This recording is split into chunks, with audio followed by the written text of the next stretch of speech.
Hi guys, welcome back to the video. So this topic is about stack, which is actually the third part of my course, data structures and algorithms. Okay, so this is the third topic. So yeah, let's see what is a stack. So a stack is nothing but a data structure which is a linear type, and it follows a particular order for the insertion and manipulation of data. Okay, stack uses last in first out phenomena to input the elements into the stack. So this was the theory. Let me explain. So to stack is nothing but let's assume a pile of books. Okay, so this is a pile of books in which this is the first book, and then you put another book in this collection and so on. Okay, so if your teacher first takes the notebook which is at the top, okay, so that's a stack. So let me elaborate. So this data structure is using the last in first out phenomena, okay, which is really important. It means that we insert data in it, okay, and then we access it, which is at the top, okay, just like a pile of notebooks. Okay, so to actually get the items in this data structure, we use the function push. Okay, we are pushing an item. Okay, and to remove an item, okay, we use pop to get that item out of the data structure. Okay, so there are some functions that are really important. So first is push, okay, and the other one is pop. So these are some data structure, some functions, okay, you need to remember, and this one is rather not that important, but this is another function is peek. So push, we use the push function to push an item to the stack, and we use the pop to remove an item from the stack.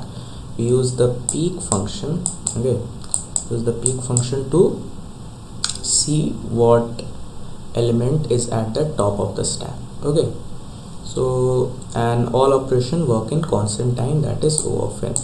What is O of n? I explained it in my first lecture of this course.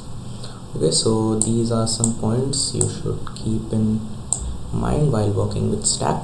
Okay, so yeah, let's see how to implement this data structure into the C language. Okay, so here we have the code for the implementing the stack. Okay, so to implement the stack, the first thing you should have is the standard library. Okay, so it gives some functions like malloc. Okay, so let me explain first. So first we will define the structure skeleton of the stack. Okay, so there is this top element, okay, and then we are using an array to implement it. Okay, you can also use a linked list instead. Okay, so I'm not making a video on linked list because I've already made one in the past. Okay, I will add this in a organized playlist for you all. So here we are using an array. Okay, you can experiment by using a linked list as well, but for keeping it simple for beginners, we are using array.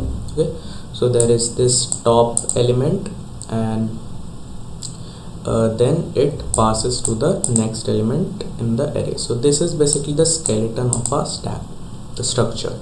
Then to create a stack, we make a function called create. Okay, and we give the size, and then what we do, what I'm to do, we make the structure of this. We basically allot memory location for our stack. Okay, so then we give it the size and the top element is -1. Okay, so this is how we implement the create function. Okay, so the next is stack is full when top is equal to the last index. Okay, so this is the is full function. Okay, to that full when top is equal to the last index. Okay, means that the last index is like, let's assume it's like 9. Okay, and the top element has the last index. The index is basically the same as the last index, so this indicates that the stack is full. Okay, so this is the function for implementing this function. Then this is empty. Okay, is empty. Okay, if the top element is -1. Okay, so there is index is not found. To add an item to the stack, we have the push function. Okay, so I explain what is a push function. To add an element to the stack. Okay, so we first check if the stack is full, we return none, and else the stack we add an element to the top of the stack. Okay, what the item we give push as parameter. Okay, so then next is pop. Okay, so if we check if stack is empty, then we return 1, else we return the we pop the top element of this array, as we are using arrays, not linked list. So this is this peek function. So what it does, if it checks if the stack is empty, it doesn't do anything. Okay, and else it returns the top element of the stack, the top item. So let's now come to the main function. Okay, so we first created a stack, okay, of 100 memory allocations. Okay, so this we use this function we created earlier. We pass the size as the parameter, and the malloc function assigned some memory allocations for the stack. Okay, so then we use the push function to push some elements. So in this stack we push the element 10, then we push 20, then we push 30, and then 40. So these are some elements we pushed in a stack. So then what we did, we popped the stack. It means we removed the last element which was added to this stack. So here the first element was 10. Okay, then it was piled up by 20 and then 30. So the element which is popped is 40. Okay, and then we popped another element.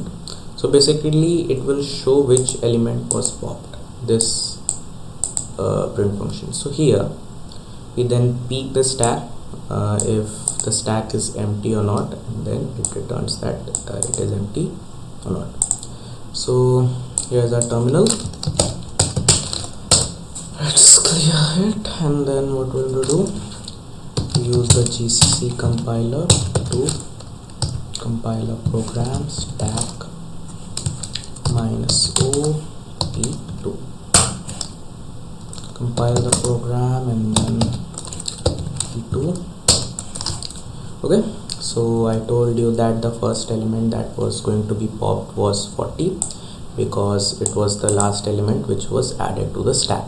Okay, so then you can see that the next element which was popped was 20. Okay, then what it did was it peeked the last means the top of the stack. Okay, so which was 20. Okay, and it printed out if the stack is empty or not, which is not, because 20 and 10 are still there, and we popped 40 and 30. So yeah, this was about stack, and yeah, this was it for the video, and I'll see you next time. Bye.